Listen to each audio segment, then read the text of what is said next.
हार्दिक स्वागत।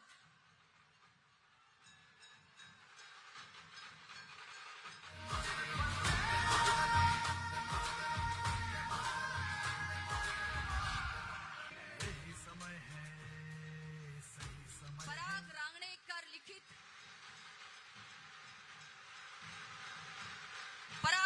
लिखित अ wild Goa symphony इन feathers ग्रंथ की भेंट। हमारी सभा का हर्ष, उत्साह, उम्मीदें, जोश और स्वागत के विविध आयामों से परिपूर्ण यह पुष्पहार गोवा के मुख्यमंत्री डॉक्टर प्रमोद सावंत और राज्यपाल श्री श्रीधरन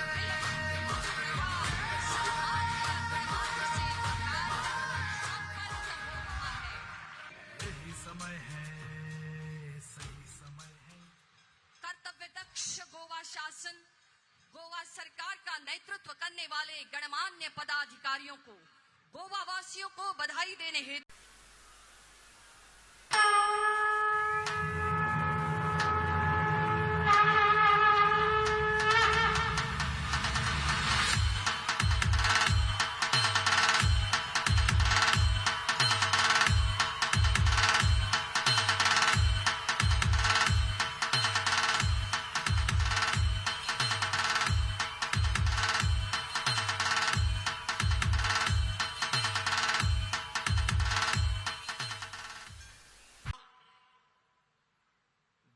को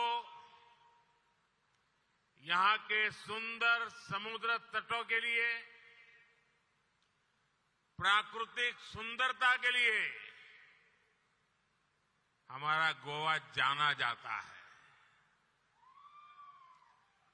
देश विदेश के लाखों पर्यटकों का फेवरेट हॉलिडे डेस्टिनेशन गोवा ही है।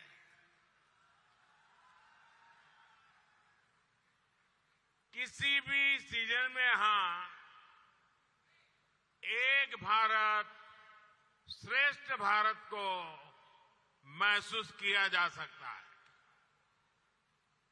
इसके साथ ही गोवा की एक और पहचान भी है।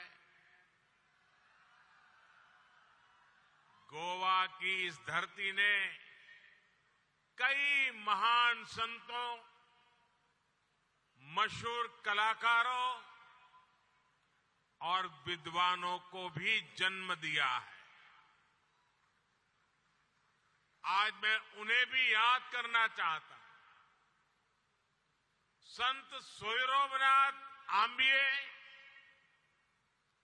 आद्य नाटककार कृष्ण भट्ट बांदकर,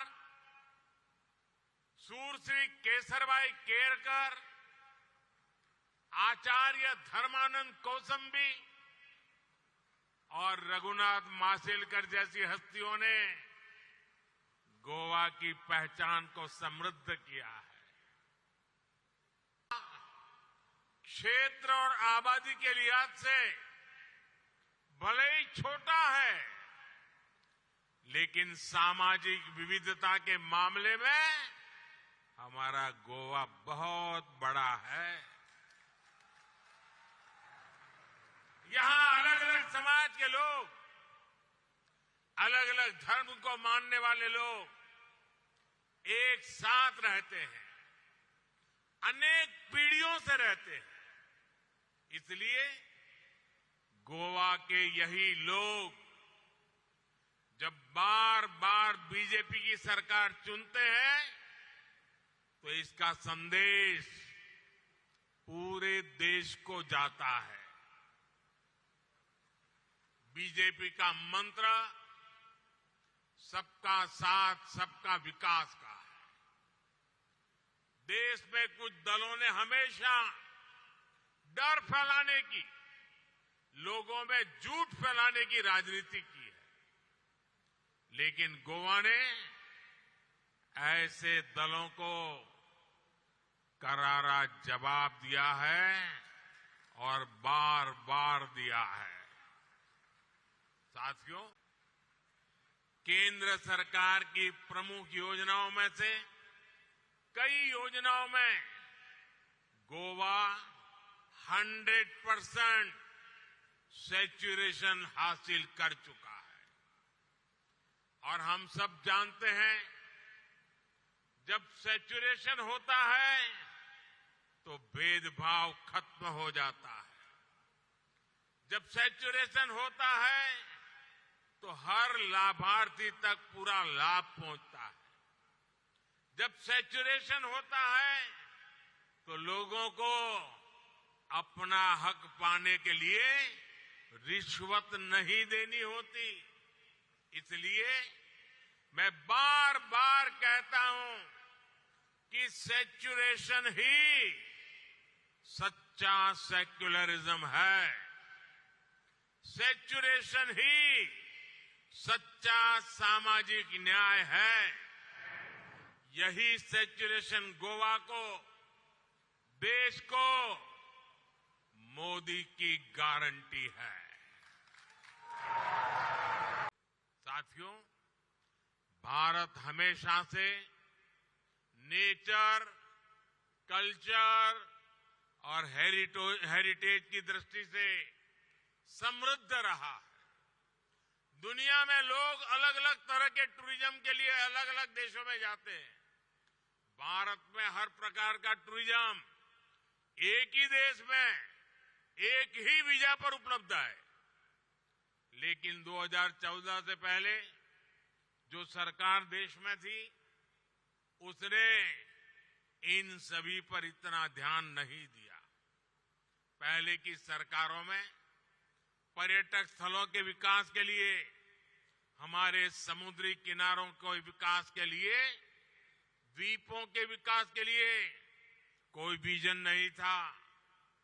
अच्छी सड़कों, अच्छी ट्रेनों और एयरपोर्ट की कमी के कारण अनेक पर्यटक स्थल गुमनाम रहे। बीते 10 वर्षों में से ये सारी कमियां हमने दूर करने का प्रयास किया। गोवा की डबल इंजन सरकार भी यहां पर्यटन की संभावनाओं को विस्तार दे रही है। हमारा प्रयास है कि गोवा के अंदरूनी इलाकों में इको टूरिज्म को बढ़ावा मिले। इसका फायदा सीधे उन इलाकों में रहने वाले लोगों को होगा। जब गोवा के गांवों में पर्यटक पहुंचेंगे तो वहां रोजगार के ज्यादा अवसर